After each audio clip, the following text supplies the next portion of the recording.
Olá, irmãos. Muito bom estarmos aqui louvando a Deus mais uma vez, mesmo através dessas limitações que estamos sofrendo nos últimos meses. Que Deus continue abençoando vocês e que abra os nossos corações hoje para ouvir a sua palavra. Amém.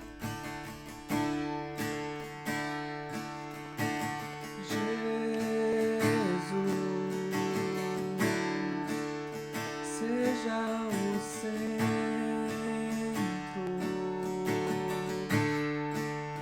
minha fonte, minha luz, Jesus.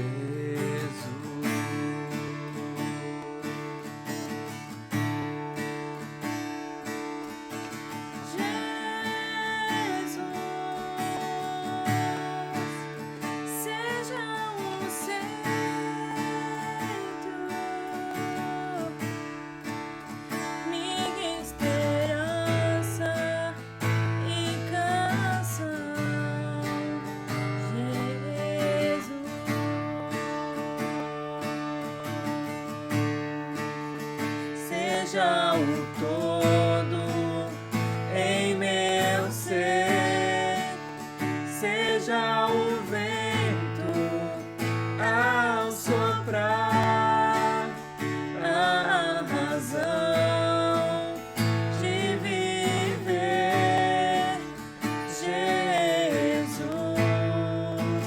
Jesus.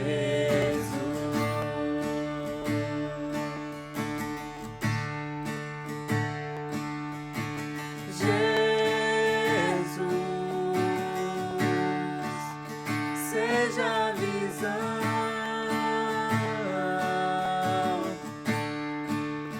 meu caminho e direção, Jesus.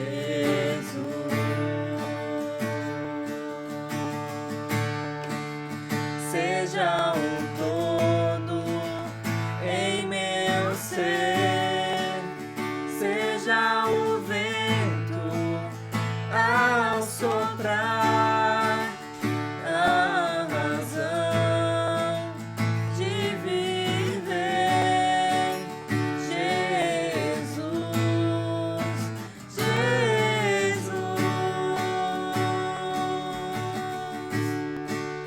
Seja o todo em meu ser, seja o vento ao soprar, a razão de viver, Jesus, Jesus.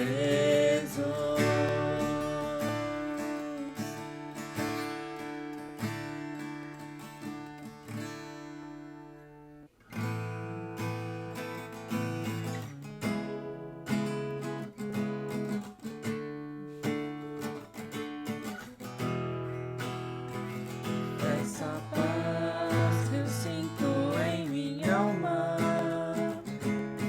não é porque tudo me vai bem. Essa paz que eu sinto em minha alma não é porque eu amo meu Senhor. Não olha as circunstâncias, não, não, não. Olha seu amor, seu imenso amor. Não me guio por vista, alegre estou. Não olha as circunstâncias, não, não, não. Olha o seu amor, seu imenso amor. Não me guio por vista, alegre estou. Em minha alma, não é porque tudo me vai bem. Essa paz que eu sinto em minha alma é porque eu amo meu Senhor.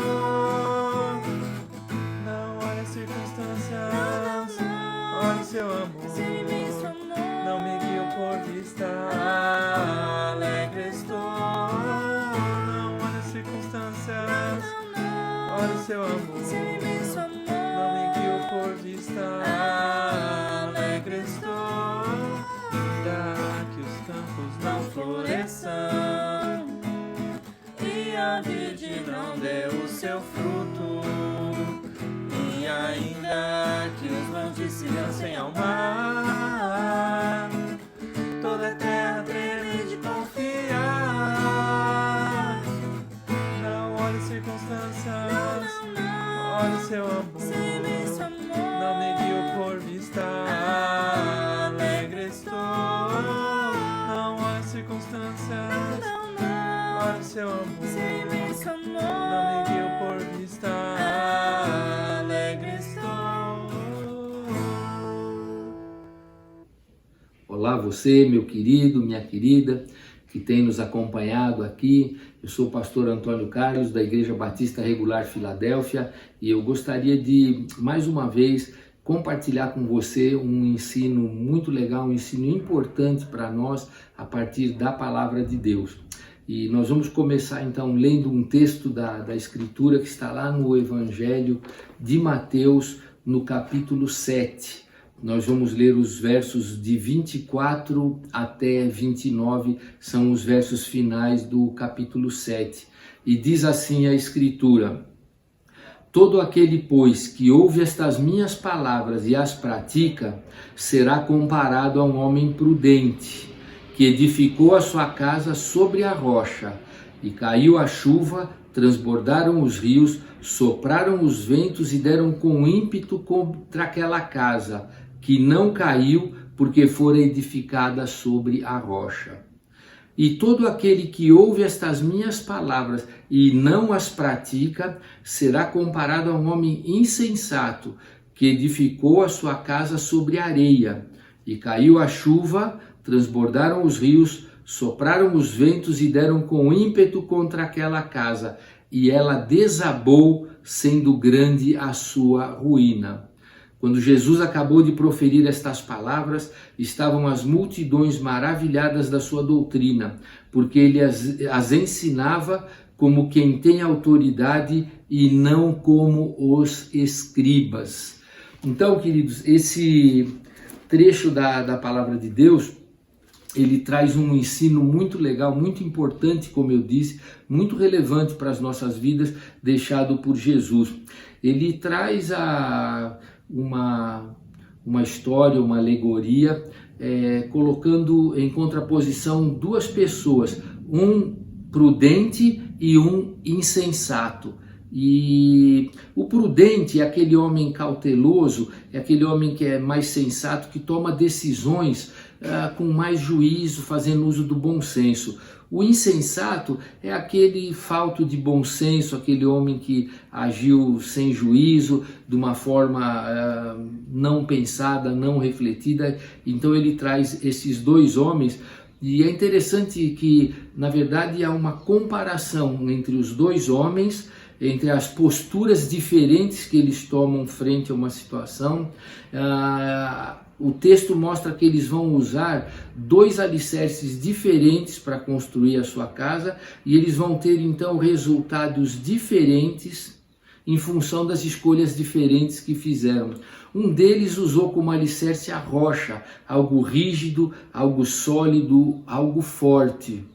Esse é o homem prudente.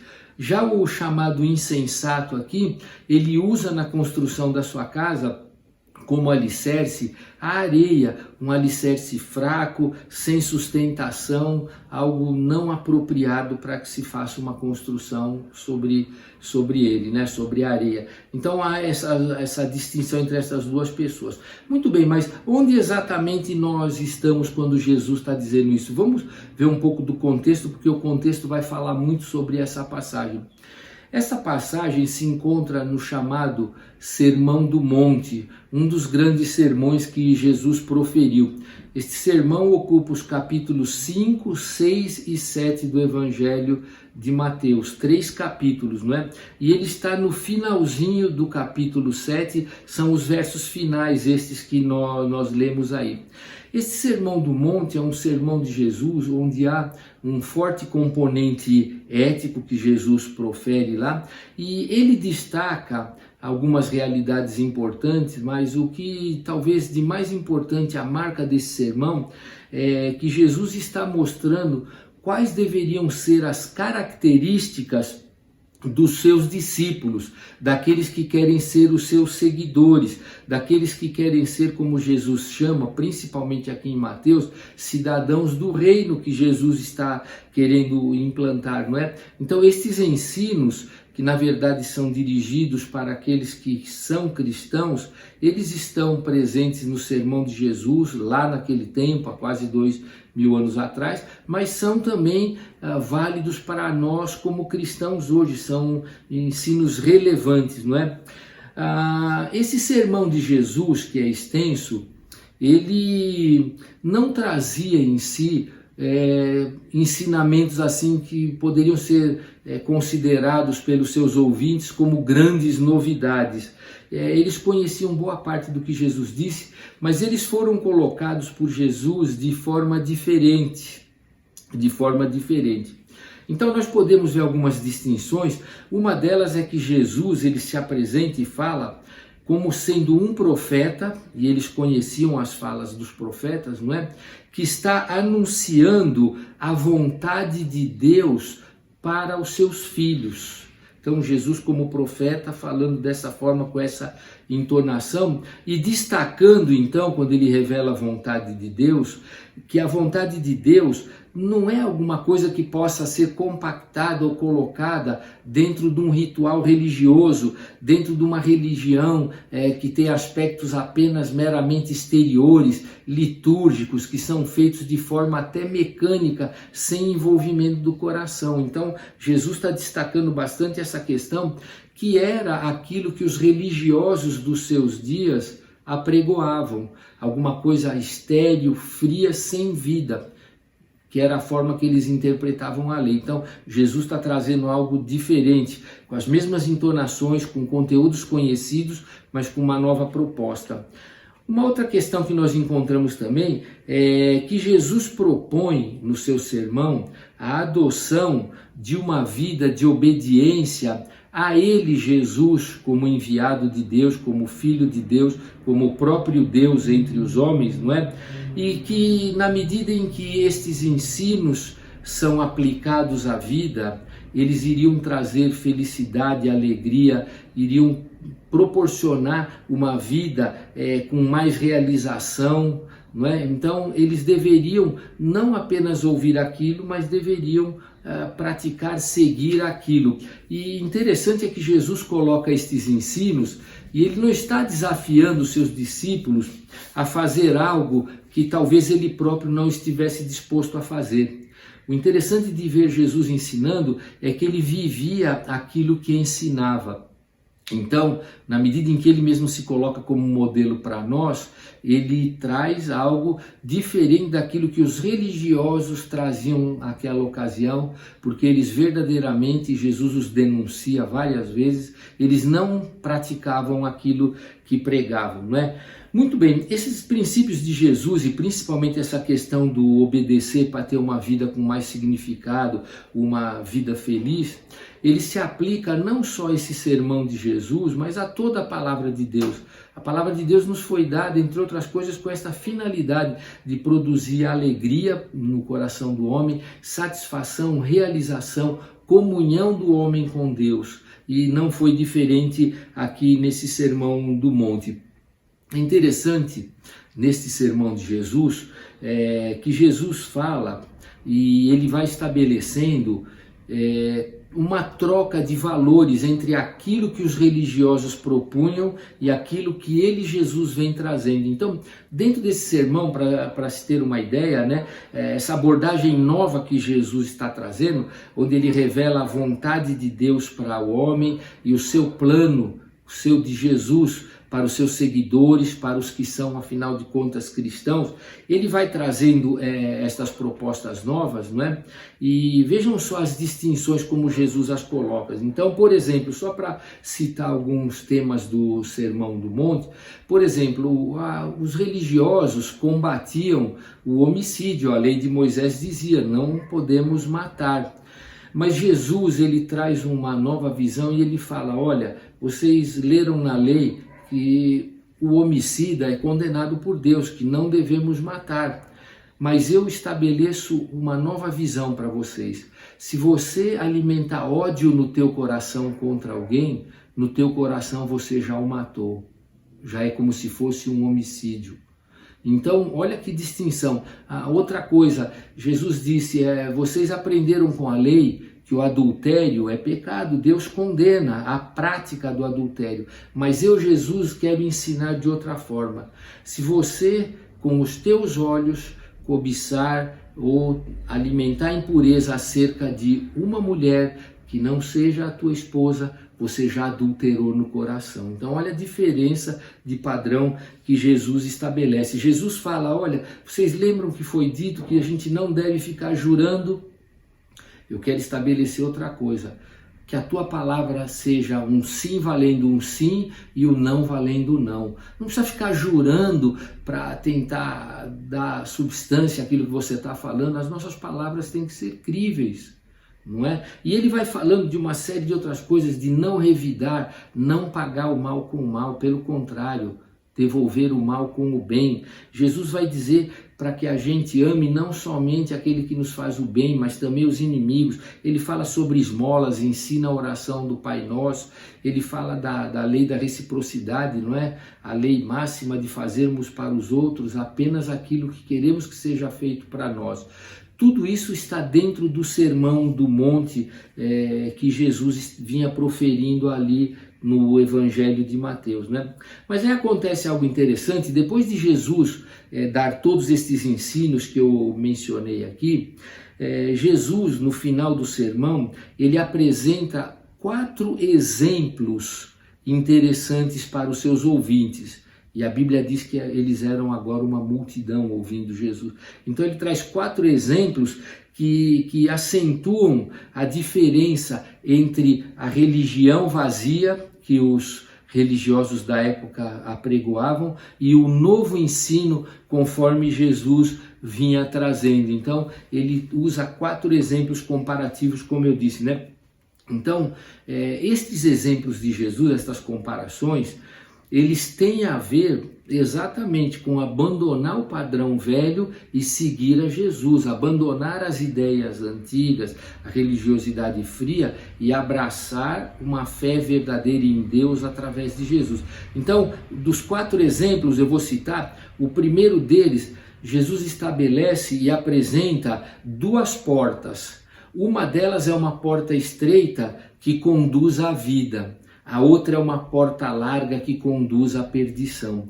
E o que Jesus está estabelecendo? A porta larga é essa que é apregoada, que é disseminada pelo mundo, aquelas coisas que são contrárias à vontade de Deus, mas a porta estreita é aquela que Jesus diz que poucos acertam com ela, é a porta dos que entram para seguir a Jesus. Então a porta estreita, porta larga. Depois Jesus vai falar a respeito de 2 árvores.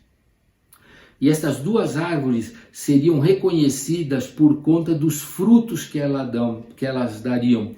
A boa árvore seria aquela que dá bons frutos. E a árvore que dá maus frutos é a árvore má.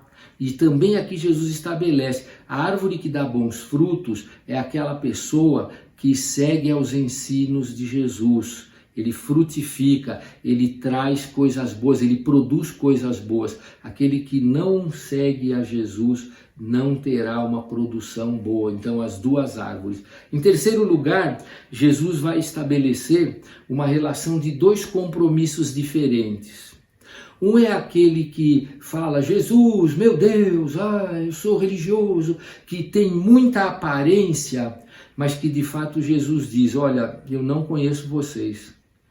E o outro é aquele que de forma discreta, porém com fé no seu coração, tem uma fé verdadeira, uma fé genuína, e esse é um seguidor de Jesus verdadeiro e é conhecido por ele.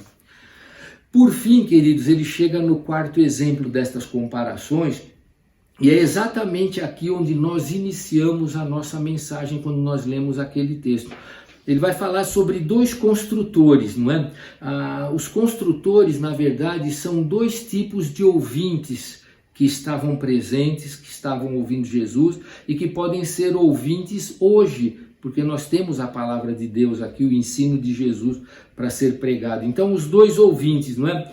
E o que a palavra de Deus mostrou? Eles têm atitudes diferentes frente à palavra de Deus.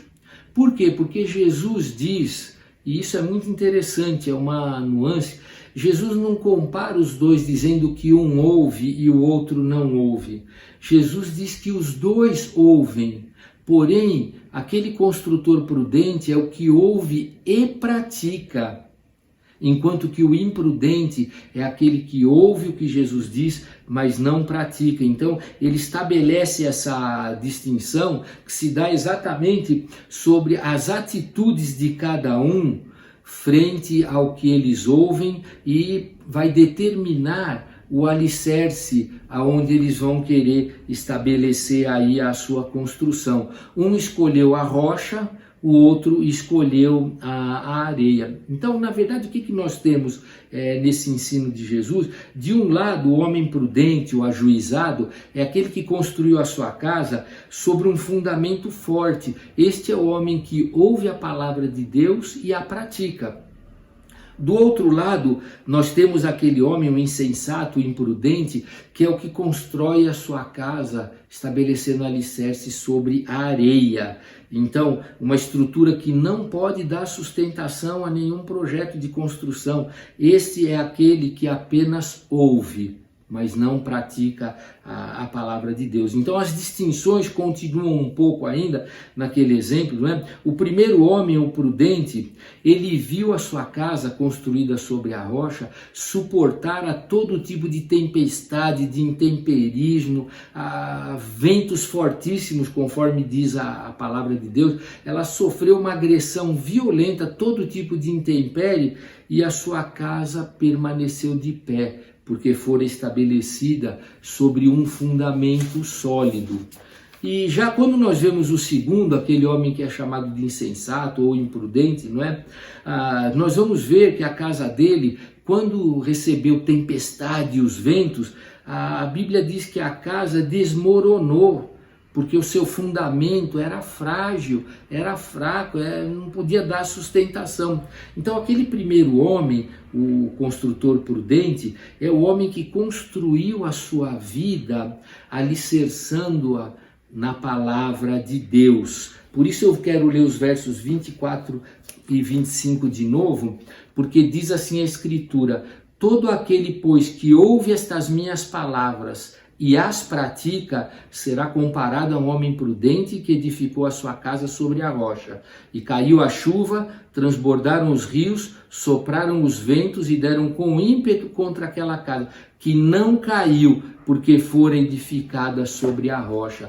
Então esse é aquele homem que tem uma atitude correta, que ele toma as palavras de Jesus, e Jesus diz essas coisas, aquele que ouve a sua palavra e as pratica, sobre toda a palavra de Deus. Não é somente sobre este sermão que esta máxima se aplica. Em toda a palavra de Deus nós vamos ver uma expressão desse pensamento, embora talvez com outras formas e evidentemente com outros exemplos. Mas o homem prudente, o homem sábio, aquele que estribou a sua vida, que estruturou a sua vida, a construção da sua vida sobre o alicerce sólido, sobre a rocha que é a palavra de Deus.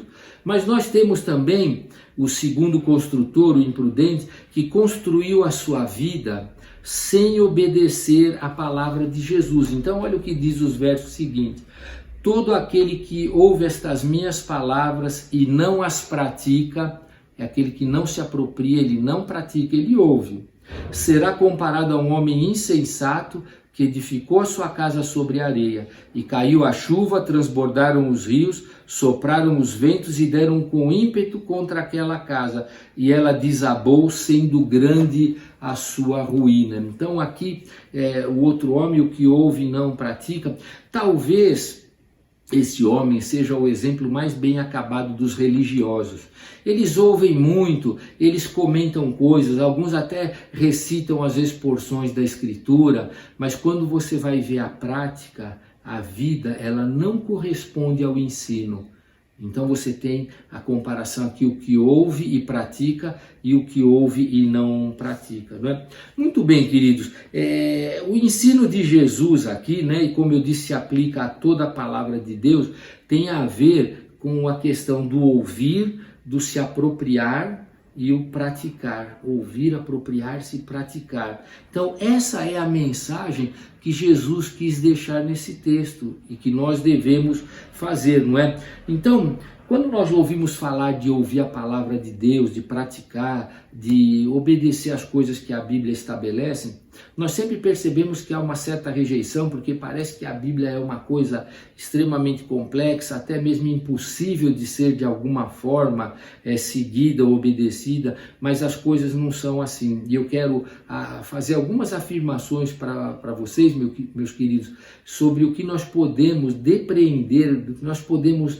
extrair, aprender da palavra de Deus, não é?